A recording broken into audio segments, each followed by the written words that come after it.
تو اللہ کی رحمتوں کا نزول ہونا، سب کچھ اللہ کے اختیار میں ہے۔ قرآن شریف میں اللہ تعالیٰ نے فرمایا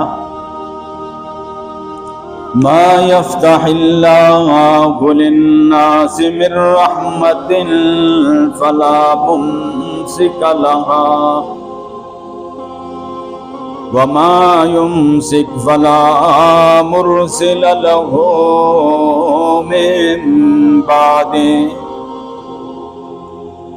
اللہ اپنی مخلوق کے لیے اپنی رحمتوں کے دروازے کھول دے، ان اللہ کی رحمت کے دروازوں کو کوئی بند نہیں کر سکتا۔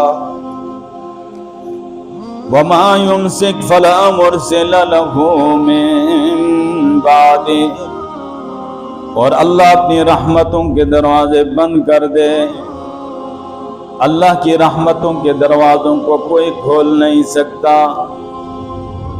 دوسرے مقام پہ فرمایا وَإِن يَمْسَسْكَ اللَّهُ بِضُرٍّ فَلَا كَاشِفَ لَهُ إِلَّا هُوَ۔ اے مسلمان، اگر اللہ تجھے کوئی تکلیف پہنچانا چاہے فَلَا كَاشِفَ لَهُ إِلَّا هُوَ، اس تکلیف کو کوئی دور کرنے والا نہیں مگر وہ اللہ ہی۔ وَإِن يَمْسَسْكَ بِخَيْرٍ فَهُوَ عَلَى كُلِّ شَيْءٍ قَدِيرٌ، اور اللہ اگر تجھے کوئی بلائی پہنچانا چاہے، خیر پہنچانا چاہے، وہ ہر چیز پہ قادر ہے۔ معلوم ہوا کہ ساری مخلوق مل کر آپ کو کوئی تکلیف پہنچانا چاہے تو نہیں پہنچا سکتی جب تک اللہ نہ چاہے، اور ساری مخلوق مل کر تمہیں کوئی فائدہ اور بلائی پہنچانا چاہے تو نہیں پہنچا سکتی جب تک اللہ نہ چاہے۔ سب کچھ اللہ کے اختیار میں ہے۔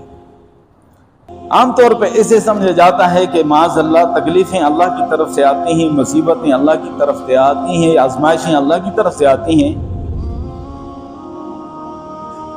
اور اس کے بعد اللہ تبارک و تعالیٰ بھول جاتا ہے، چھوڑ دیتا ہے بندے کو اپنے حال پہ، اور ان تکلیفوں کو دور کرنے کے لیے اللہ کے مخلوق کو پکارا جاتا ہے، اور ان تکلیفوں کو دور کرنے کے لیے اللہ کی بندوں کی ڈپٹیاں کوئی لگی ہوئی ہے، یا پیروں کی فقیروں کی ڈپٹیاں لگی ہوئی ہیں، یا نبیوں کی اور ولیوں کی ڈپٹیاں لگی ہوئی ہیں۔ یہ جاہلانہ سوچ ہے۔ اللہ کی طرف سے تکلیف آتی ہے، اللہ ہی تکلیفوں کو دور کرنے والا ہے، اس کے سوا کوئی اور ان